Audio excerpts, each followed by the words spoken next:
Hello friends, मैं doctor प्रशांत Tripathi, doctor bone अपने channel में आपके लिए एक वीडियो अपने जिम से लेकर के आया हूँ। ये वीडियो बेसिकली फोकस करेगा एसीएल सर्जरी के तुरंत बाद हम क्या एक्सरसाइजेस कर सकते हैं जिससे हमारा पेन कम हो, एलिविएट हो, और कैसे कैसे हम मसल स्ट्रेंथनिंग प्रोग्राम में आगे बढ़ सकते हैं। ये एक्सरसाइजेस फर्स्ट 2 वीक्स में स्टार्ट की जा सकती हैं एज अर्ली, लेकिन इसमें एक वर्ड ऑफ कॉशन है कि कुछ ऐसे पेशेंट्स रहते हैं जिसमें एसीएल के साथ साथ मेनिस्कस की भी सर्जरी हुई होती है, तो उसमें हमें घुटना जो मोड़ने की प्रक्रिया होती है, नी फ्लेक्शन जो करते हैं, उसमें थोड़ा सा रुक करके करना होता है। तकरीबन 2 से 3 हफ्ते वेट करते हैं, उसके बाद ही चालू करते हैं। तो इस बात का खास ध्यान दीजिएगा। तो हमारी पहली एक्सरसाइज इस डिवाइस से हम कर सकते हैं जिसको हम फोम रोलर बोलते हैं।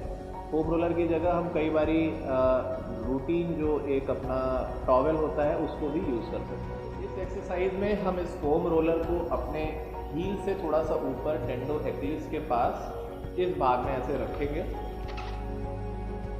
ये हमारी क्वाड्रिसेप्स मसल है जो आपको दिख रही है। तो बेसिकली हम क्या करेंगे, पंजे को अपनी तरफ पुल करेंगे ऐसे, और इस घुटने को नीचे दबाने की ऐसे कोशिश करेंगे। इसको हील प्रॉप बोलते हैं। तो बेसिकली इसमें हमारी ये क्वाड्रिसेप्स मसल, उसके साथ साथ पीछे ये हैमस्ट्रिंग मसल दोनों एक्टिवेट होगी। ये हो गई पहली एक्सरसाइज जिसको क्वाड्रिसेप्स ड्रिल कहते हैं। इसके अलावा हम क्वाड्रिसेप्स ड्रिल बिना फोम रोलर के भी कर सकते हैं। पैर ऐसे नीचे स्ट्रेट करके पंजे को अपनी तरफ खींचना है और घुटने को ऐसे नीचे दबाना है। तो ये हो गया क्वाड्रिसेप्स ड्रिल एक्सरसाइज।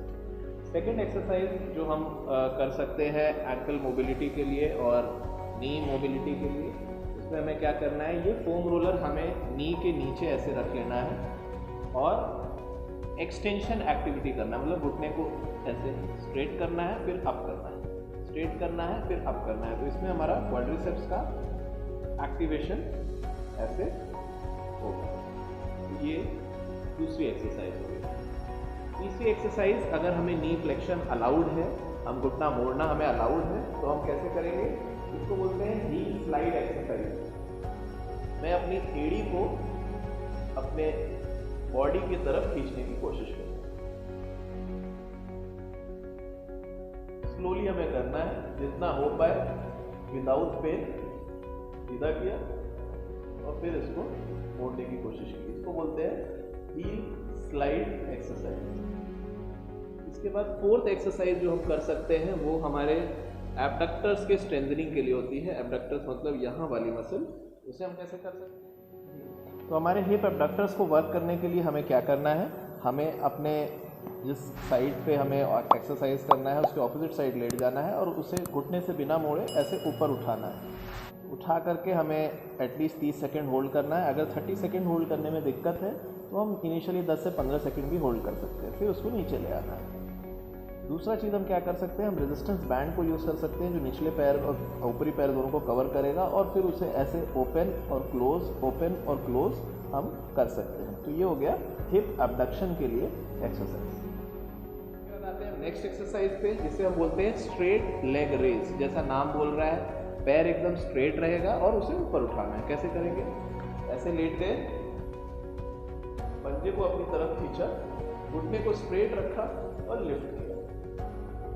30 तक काउंट किया, 1 2 3 4 5 6 7 8 ऐसे 30 तक, और फिर नीचे कर लिया। अगर इनिशियली स्ट्रेट लेग रेज करने में हमें दिक्कत आ रही है और पूरा पैर हमारा ऐसे स्ट्रेट नहीं हो पा रहा है और ऐसे उठ रहा है, तो भी कोई दिक्कत नहीं है। बेंड लेग से भी हम स्ट्रेट लेग रेज कर सकते हैं, बट बेस्ट तब रहेगा जब ये पैर पूरा स्ट्रेट रहेगा। तो इसको आने में थोड़ा समय लगता है।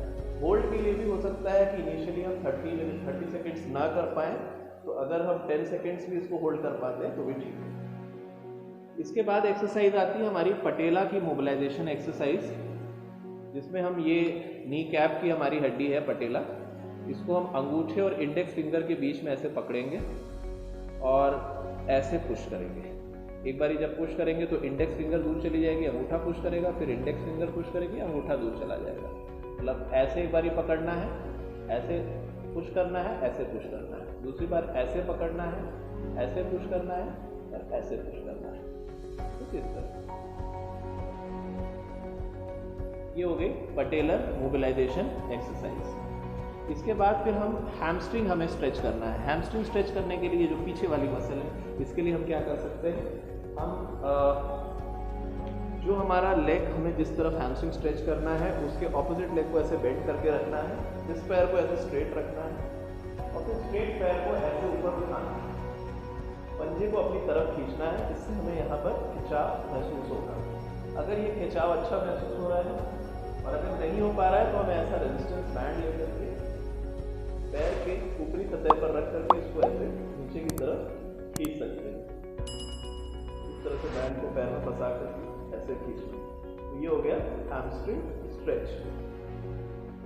इसके अलावा जो हम स्ट्रेट लेग रेज वाली एक्सरसाइज करते हैं, ये वाली, इसमें हम पैर में कुछ वेट्स बांध करके भी एक्सरसाइज कर सकते हैं। जैसे 1 और 2 kg वेट बांध करके ऐसे ऊपर उठाया और फिर नीचे लिया, ऊपर उठाया फिर नीचे लिया। बाद एक्सरसाइज आती है प्रोन एक्सटेंशन। प्रोन एक्सटेंशन कैसे करेंगे, हमें पेट के बल ऐसे लेट जाना है और जैसे ये वाला लिम्ब हमारा ऑपरेटेड लिम्ब है तो इसको सीधे रखते हुए ऐसे लिफ्ट करना है, फिर नीचे ले आना। जैसे अगर ये लिफ्ट किया तो 10 सेकेंड्स कोशिश करना है, होल्ड किया और फिर नीचे कर लिया, फिर लिफ्ट किया, 10 सेकेंड होल्ड किया, फिर नीचे कर लिया। तो ये हो गया प्रोन एक्सटेंशन एक्सरसाइज।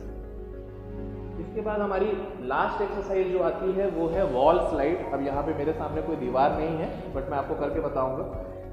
ये मान के चलिए कि यहाँ पे सामने मेरे एक दीवार है, पैर दोनों ऐसे स्ट्रेट किया, हील्स वॉल को टच करेंगे और धीमे धीमे हम हील्स को नीचे स्लाइड करेंगे। इसमें सबसे अच्छा फ़ायदा क्या होता है, ग्रेविटी असिस्टेड, ग्रेविटी के फ़ायदे से हमारी घुटने मुड़ना स्टार्ट कर देते हैं। बट इसमें ध्यान रखना है कि झटके से पैर नीचे नहीं आना चाहिए, वॉल पे धीमे धीमे हमें पैर को ऐसे स्लाइड करना है। अब हम आते हैं हमारे वीडियो के लास्ट पार्ट पे, जिसमें हम असिस्टेड नी फ्लेक्शन या एक्सटेंशन करेंगे। असिस्टेड का क्या मतलब है कि जो हमारा ऑपरेटेड लिम्ब है उसके जो दूसरा लिम्ब है उसका हम सपोर्ट लेंगे। कैसे लेंगे, इस ऑपरेटेड लिम्ब के नीचे अच्छे वाले पैर को रख करके ऐसे स्ट्रेट करने की कोशिश करनी है और फिर उसी पैर के सहारे जो नॉन ऑपरेटेड लिम्ब है उससे धीमे धीमे घुटने को मोड़ने की कोशिश करनी है।